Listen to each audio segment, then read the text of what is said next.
You told me in person the story of Hulk Hogan the night before he turned heel, that Yeah. that you were with him. Can you tell that story? That's such a fascinating story.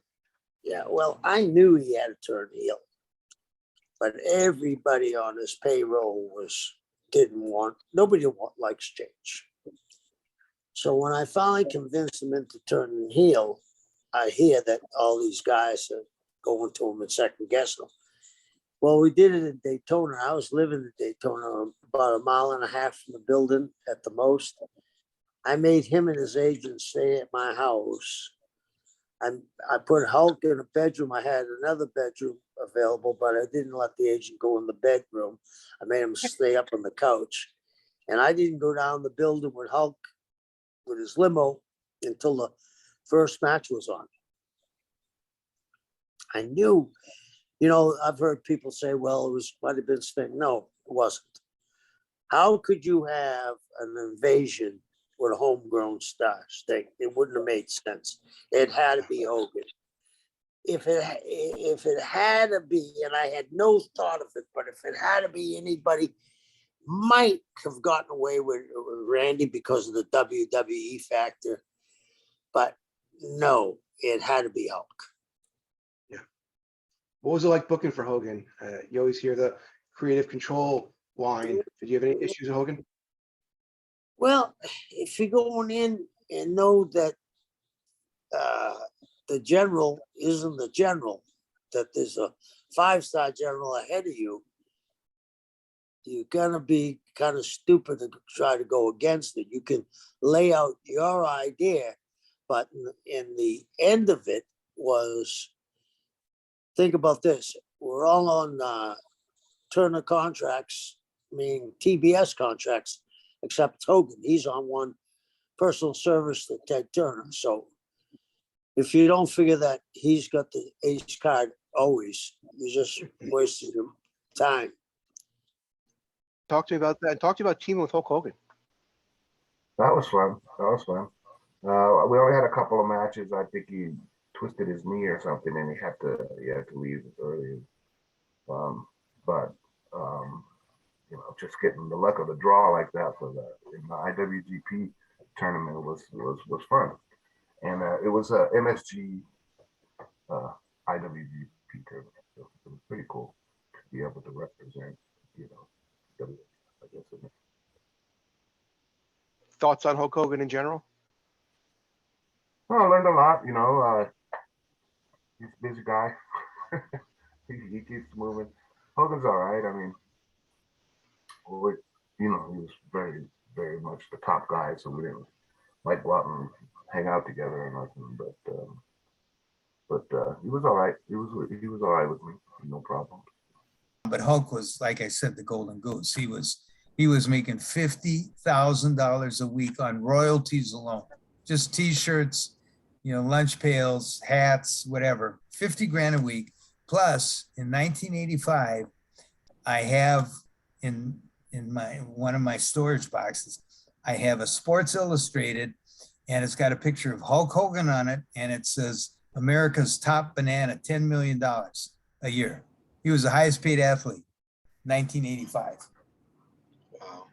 What are your thoughts on Hulk Hogan?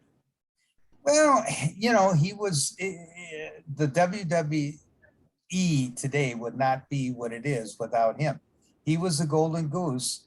They worked the daylights out of him, and he performed constantly. And it's hard being in his position because all of it, some of his friends said, "Hey, Hulk, I need a bump, I need a program, I need some sort of a feud where I can get something going." And and he's hearing that all the time. And then he had his own thing to worry about. So other than Eddie Leslie, Dizzy, or Brutus Beefcake, and David Schultz, I think those were about the only two guys that he really took care or tried to take care of. The rest of us all just sort of blended in, and did the best we could. What was it like working with Hulk Hogan? Man, I just love that guy. He's a tremendous guy. I can't say enough good about him. And to me, he's the Elvis Presley of our business. I mean, honestly, you got all these other guys that drew a huge amount of money that are superstars. Undertaker, Stone Cold, my best friend, Dwayne, Shawn Michaels, Triple H, on and on and on. But Hogan, look how long he was on top. He's like Elvis Presley. Nobody's in second place. He's Elvis Presley and the Beatles by himself. You know, Right. I'm not making that as an insult to anyone. I think everybody else would have to agree with that. You know, Hogan was so over. I remember standing in the ring with whoever I was managing at the time, because, you know, the heels would always go to the ring first. Then when Hogan's music would hit, I couldn't even hear the music after it first hit. The atmosphere in those auditoriums and arenas were just electric. I can't explain the feeling when Hogan came out. He was so over. Now, I will have to say this. I was already, my in-ring career, ringside career, was already over with by the time Stone Cold, Dwayne, and, you know, Brock Lesnar, you know, Right. came along, John Cena. So I can't speak to how that would feel being in the ring when their music hit. It might have been the same. I can't, Right. you know, say. But I mean, Hogan was, during my time as an active talent, second to none. Second to none. And you know what? People don't stop to realize Hogan worked like a little guy. He didn't work like a big guy. He sold and he sold and Yeah. he sold. Yeah. Made that comeback. People went crazy. All he had to do was start waggling that finger. And then when he started doing the hulking up in the ring, forget it. Now, people don't stop and realize if Hogan just beat the guy up the whole time and then just pinned him, he wouldn't have lasted 6 months. You know, just like in Memphis, Lawler sold and sold and sold and sold. He did more selling than he did being on top. But when he pulled that strap down, people came unglued. Like if Lawler just beat up the guy for 15 minutes and pinned him, he wouldn't have been, like we talked about, the older guy in Memphis. Right. And Hogan will tell you, he sold and sold and sold. He was like a job guy that just ended up getting a lucky win at the end. And that's true. Hogan was the best. I'll never, ever let nobody say any different because he was, and I'm not saying the best as far as he couldn't do a hurricanrana. He couldn't do that. We're not talking about that. Of course. The bottom line is he sold out every arena in the world that he appeared in for longer than anybody in the history of this profession. And that's pretty damn impressive. Yeah. I remember as a kid, 1987, I'm in 7th grade, and it was Hulk Hogan versus Killer Khan. You didn't worry about work rate back then. You didn't worry about the sheets. You wanted to see your hero beat the villain. All you wanted to leave that night with Hogan's hand raised, the good old days, you know. Yeah. It was and again, I still remember the pop. Unbelievable pop for Hogan. Unbelievable. Wow, 1987, I already been in the business 8 years. Wow, that makes me feel really old. That started 7, 8 years. Yep. You mentioned Terry Bollea. Is it true that you told him, don't try this wrestling stuff? You're probably not going to make any money. Did you say that, Steve Kern? Why is that the only thing anybody ever come up with, including Terry? No, I didn't tell it to him like that. Terry was Hold on. Let me find the actual quote. You didn't tell him that? Yeah, you find the actual quote, and I'll tell you what I told him. Go ahead. Yeah, it's in this book right here. And don't forget when you get this book to get my author's book, The Bohemian Rhapsody, because that's the history of the wrestling in the Bahamas, which is really fascinating. Nobody knows about. But he wrote another book, and it's out right now. But I did tell Terry. Terry grew up with me. There was myself, Dick Slater, Mike Graham, Dennis McCord, who is Austin Idol. Let me see did I leave anybody out? Terry. But we all grew up and went to the same elementary, junior high. Well, we went to different junior highs, but we went to the same high school. He was 2 years younger than me. And he would go to the wrestling matches every Tuesday night and sit in the same seat. And when I first started going in front of the Tampa audience, I'd see him out there. But he would come and see me at a beach that we went to in South Tampa, where I had a little sailboat, a Hobie Cat, and I'd go out there and he'd come up. He was a bass guitar player in a rock and roll band here in Tampa. And he'd say, "Hey, Steve, man, you got to get me in the wrestling business, man. I really love the wrestling business. You got to get me in." Well, I had about as much pull as nobody. I mean, when you're starting out, you don't have the authority or the, the rights to say, "Hey, yeah, come on down with me. I'll break you in." But I just would blow him off and say, "Hey, you're not going to make any money doing this shit. You're making tons of money being a rock star, and all you do is play a guitar. What do you want to do this for?" And so that subject comes up on every occasion when we're in front of people together and, talking and telling stories. "Yeah, Steve, how much money I'm going to make in the wrestling business?" "Yeah, Terry, I get it.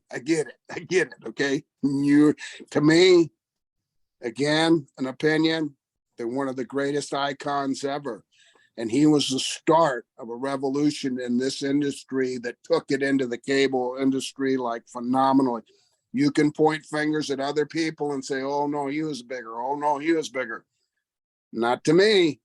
And it's not because I went to school with him, and it's not because he's like a best friend or a close friend, because we're just friends, just normal buddies from school. But anyway, both schools, wrestling and high school. But he did it. He, with that movie that he was in, Rocky, that was really red hot, man. That was the hot movie, and he had a good part, and he played it well. Most of the time, wrestlers up to that time had been like chump change or job guys. But anyway, so he took it to another level, no doubt. But he did make money. I was totally wrong about that one. You were always in the mix, though. You always working with top guys. Talk to me about working with Hulk Hogan. Well, so this is where Kevin's a genius, right? And I say this respectfully. You have guys like you had Earthquake. You had at the time Giant Gonzalez, who was a fart. You had Ming. You had One Man Gang. You had Barbarian, and then you had the Giant, right? The new kid on the block is the Giant, and they're all working with Hogan, Luger, those guys. So they bring me in, and I'm thinking I'm the smallest at 6'2", 360. I'm the smallest guy in this group. And I'm looking around, I'm like a kid, right? I'm marking out, I'm going, "This is cool stuff." Till I find out, because I'm faster than them, and I was the one to feed for the chairs the quickest. So every run-in, every night, right? It was the Dungeon of Doom against Hogan. And so I was there. I was the bumper for the veterans. And I wore that badge very proudly. But it led me to working 6 months with Savage on the road at, the live events and on TV. It led me to working with Sting. And then it led me to the big man in Virginia. Brutus came and got me one night, and he goes, "The big man wants to see you." Now in the arena, we're here, Hogan's on the other side of the arena. And I took this long walk, and I'm thinking to myself, crap, what did I do? Did I not take the 14 chairs the right way, or was I too slow? You don't know what's going on, because there's still that thing of respect. Right. Because I think a lot of people, "Oh, you're in WCW, doing good, you're making some decent money," and you get comfortable. I never was comfortable in WCW.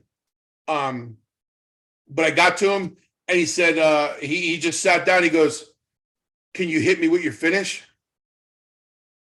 And I was like, "Yeah." He goes, "You won't hurt me, right?"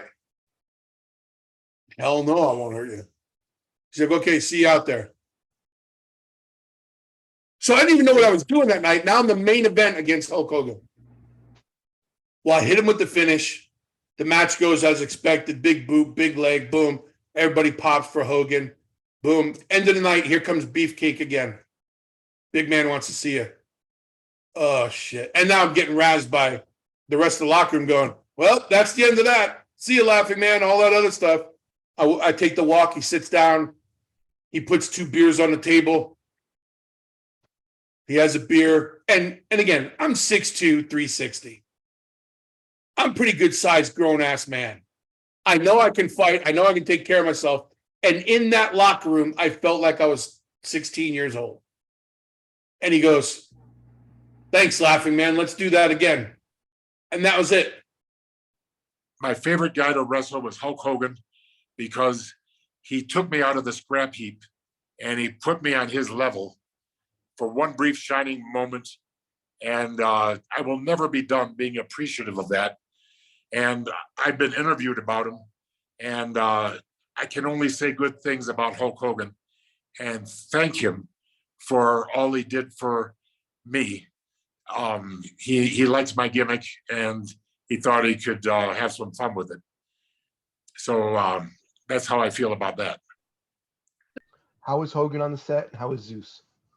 Hogan was great. Zeus, believe it or not, he was stronger than Hogan, Zeus. I mean, this guy, I think he was a hammer thrower in college or something. I mean, he was a track and field guy. And he was bigger than Terry, believe it or not. He was all jacked up. We'd go to Gold's Gym in Atlanta. Our friend Chip Smith owned it. Ray Lloyd's good friend. And Chip would let us work out there later. Sting and Lex Luger bought the Gold's Gym from him in Georgia. So we got to work out for free at the gym. And Terry would come in and work out with us at Gold's and Zeus. But we would work out, I worked out probably 3-4 times with Zeus.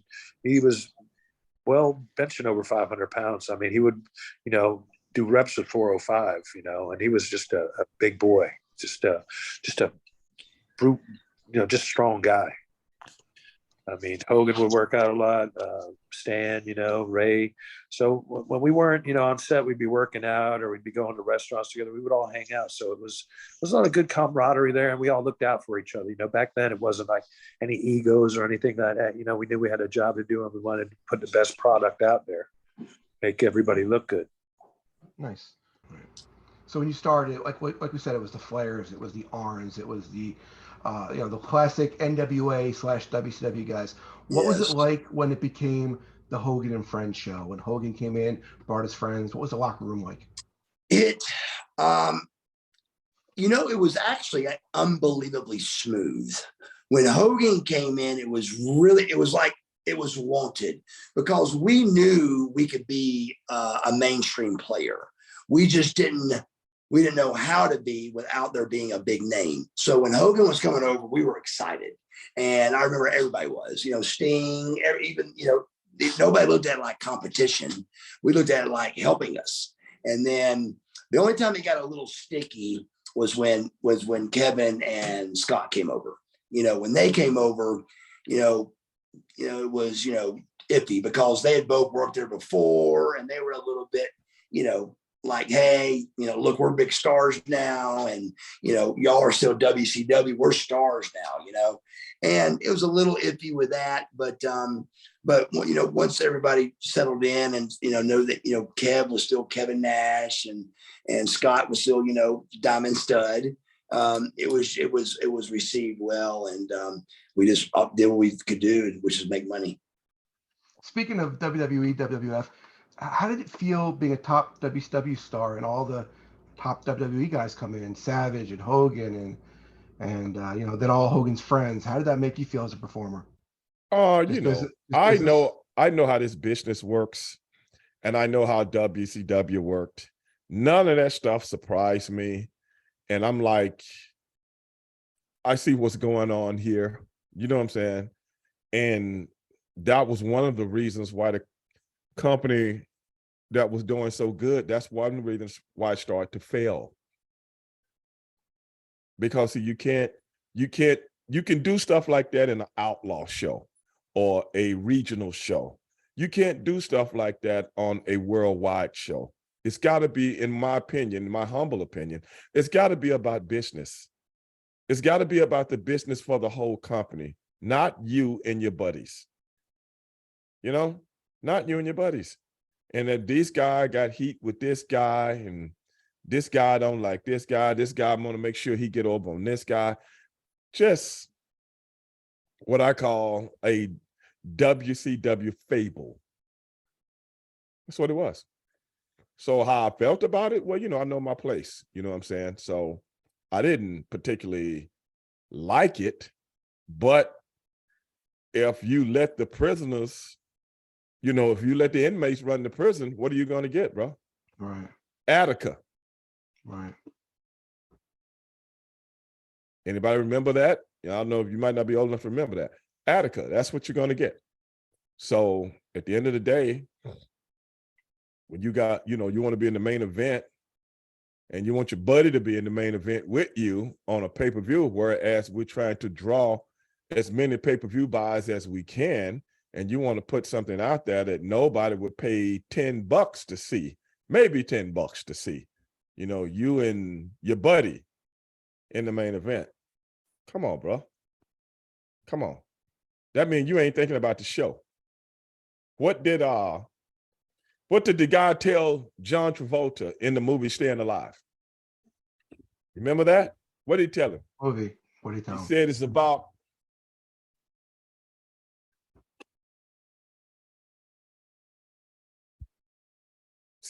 the show, Monero, not you.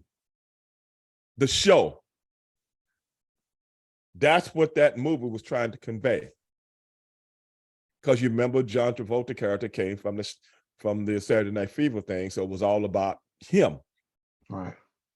But when you got on a Broadway play, it ain't about you no more. So it's about the show, Monero, not you. You remember that. That's what he was saying in that movie. So for people that don't know. So that's where I looked at. A lot of those guys were running their own programs within a program. And when you got that, brother, you know, it was what it was. And when Vince them, I've told Vince this many times, when those guys came in, I knew it was going to be like pulling teeth because the old guard don't want to give nothing up. So that was pro wrestling in WCW. I was going to ask you, any interactions with Hulk Hogan? Hulk was great. Hulk, there's a funny story where we were on the road in Texas. And, you know, these guys, they were big partiers. And me, I was trying to not party because I told you my whole thing. And we were in the dressing room one night, I think it was the dressing room. And Vince and Hulk were kind of arguing about whose van Jamerson was going in. They both I got Jamerson. No, I got Jamerson. Because like I was like a little bit of comic relief for them. And Hulk was great. He was so good to me. Like after the Royal Rumble in '92, they were getting ready to go to Japan. This was still before all the bad stuff started happening. And, you know, Hulk was like, Jamerson, you're coming to Japan with me. And so there was some really good, you know, exchanges. I mean, he was a fan. And years later, when WrestleMania was in Jersey at Giant Stadium, that they don't call it that anymore. But where are you, by the way? I'm in Jersey. I'm in Central Jersey. Okay, so that year there was a big event, and it was held right on the grounds at a hotel, big conference room, and it was when the first time I ever brought my son to a signing. It was maybe my third signing, I guess, at the time. And because the Cam Newton commercial was huge. And Hulk was so good to my son. And he told him what a big star I was. Like my son was only like 8 at the time. So that was 9 years ago, I guess. And Hulk was getting, I can't believe this, but they were, you know how those shows work. It's a photo for this, or a picture for this, and a combo is this. Right. There's a lot of money. He was getting big money. And but he took the time for me to get a couple shots of him with my son, and yeah, Hulk was great. How'd you like working with Hulk? So anyway, I knew Hulk, but I never worked with him in the WWF. So I went on, for another year and a half or so. I was doing like a freelance type. I wrestled for every major promoter in the country. Me and Bruiser Brody. You remember Bruiser Brody? Of course. And the other guy that did that to a lesser extent was Dusty Rhodes. Because I'd bump into those two guys all over the country. And then finally, I came back to the AWA in Minneapolis. Well, at that time, Hulk Hogan had come into the AWA from the WWF. And he had been here for 4 or 5 months, I guess, at that time. And so Gagne tells me, how would you like to work with Hulk Hogan? Do you know him? I said, yeah, I know Hulk. I met him back in the WWF back in 1980. And he says, okay, well, I want you guys to work a program. We're just going to do a couple test shows. If it goes good, then we'll. I said, oh yeah, it's going to go good. We sold out everywhere. We were together 4 or 5 times a week for months. Everywhere we went, we sold out. And he was over, I was over. I mean, it was nonstop. So anyway, Hulk comes to me one day and says, hey, Ken, Vince wants me to come back to the WWF as their champion. I said, well, you better jump on that one right now because there'll never be another opportunity. And so he says, really? I said, yeah, really. He said, God, I really like working for Gagne here. We only work, 17, 18 days a month. The pay's good. I said, yeah, but you're going to have bigger opportunities. Say, well, that's what Vince is promising me everything. I says, well, Vince told me in 1980 that the reason he brought you in because he thought that he's going to make you the gold star of the WWF and of all wrestling. Vince knew where he wanted to take wrestling. Right. So he was a real visionary. So I have to give him credit for that. He come up with the idea and Hogan backed it. And he goes that all of a sudden he never told me, he didn't tell me this till later on, like Froggies, that this is what happened because he was part of the office. He couldn't say anything. But once he was done with all, he told me. He said, I'm sorry, Bill, there's nothing. Oh, shit, I know. Because I said, Hogan had creative control. What were you going to do? I mean, he had the control over everybody. Or Bischoff, too. I mean, he had more control than Bischoff. Bischoff tried to rule him in a little bit, but it was hard because he had all the control. And just as one friend come in and said, one of the fans said, it's a Mark that said that. You don't care what a Mark says. Right. I'm not going to give any more Hogan than Hogan wants me to. I mean, it was his, and he agreed with the idea. That's the whole sad thing. Right. For people who don't know what we're talking about, Kevin Sullivan did an interview where he said that the reason why you got fired was because one of Hogan's friends heard a fan say when you were working, that guy looks like Hulk Hogan. And that's all they wanted. That's all they needed to hear. Is that correct? Yes. Is that okay? Yeah. And Hogan says, Bill doesn't look any more like Hulk Hogan than I do. He goes, Bill's just a taller version of me. That's why I come up with the idea. Yeah. We're built a lot of the same. We look a lot of the same. It was a twins idea because of Arnold and Danny. So that's where he came up with it. Really? From the movie yes. Twins? Yes. That's where he come up with the twins idea because he watched me and we worked a lot alike and we're very similar in a lot of things we did when I was the Equalizer and we're built just height was the only difference. We're built the same. We had the same look. He said, I don't look like any more like Hulk Hogan than Bill does. That's what he told Hulk. What do you mean he looks like you? Right. Well, talk to me about working with Hulk Hogan. Oh, it was fine. I mean, I don't know why. That has to be all ego because he was fine. He was very good to me. I cannot say he was bad other than he pulled that on me, which at that time I did not know. But as far as being around him, he was cool. Him and Jimmy both. They both helped me a lot. So I mean, that's why when he came and told me that, it really blew my mind. Right. Right. So you guys got to that's all political. That's all that is. Yeah. You guys got to team up a few times. What was it like being in the ring with Hulk Hogan? Were you a fan of his? Were you a fan of his? Were you? Oh, I mean, you always kind of him. You always kind of, you. I mean, I thought he was great at getting over.